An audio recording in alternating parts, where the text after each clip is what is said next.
একটা জাতিকে ধ্বংস করতে গেলে সবার আগে শিক্ষাকে ধ্বংস করতে হবে। এবং সেই কারণে সবাই তোমরা জানো যে বই না পড়ে খাতা না লিখে জিপি পাওয়া গেছে, অর্থাৎ জিপি ভাই পাওয়ার জন্য পড়তে হয়নি, জিপি ভাই পাওয়ার জন্য লিখতে হয় নাই। আওয়ামী লীগ এই শিক্ষাকে অর্থাৎ আজকে শিক্ষাকে ধ্বংস করে দিয়েছে পার্শ্ববর্তী রাষ্ট্রের প্রেসক্রিপশন অনুযায়ী। কারণ তারা মনে করেছে বাংলাদেশ যদি এগিয়ে যায় পার্শ্ববর্তী রাষ্ট্র পিছিয়ে যাবে। বাংলাদেশকে ধ্বংস করতে গেলে কি করতে হবে? তাদের শিক্ষা ব্যবস্থাকে ধ্বংস করতে হবে। আর তার কারণেই তৎকালীন শিক্ষামন্ত্রী না লিখে জিপি 5 দিয়েছে, গোল্ডেন প্লাস, একটু লিখলে গোল্ডেন প্লাস।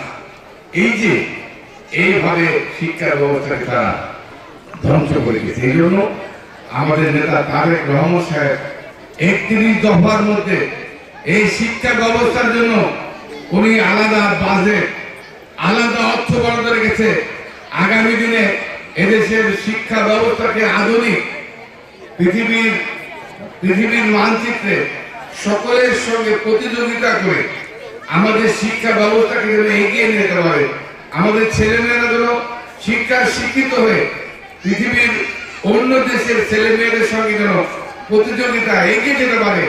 এই জন্য মডার্ন আধুনিক শিক্ষা ব্যবস্থার জন্য উনি 31 দফার মধ্যে উনি উল্লেখ করেছেন যে বিএনপি ক্ষমতা গেলে অবশ্যই এই দেশের সকল ছাত্রছাত্রীর জন্য সবচেয়ে বেশি বাজেট, সবচেয়ে বেশি অর্থ এই শিক্ষাগত বরাদ্দের ব্যবস্থা উনি করেছেন।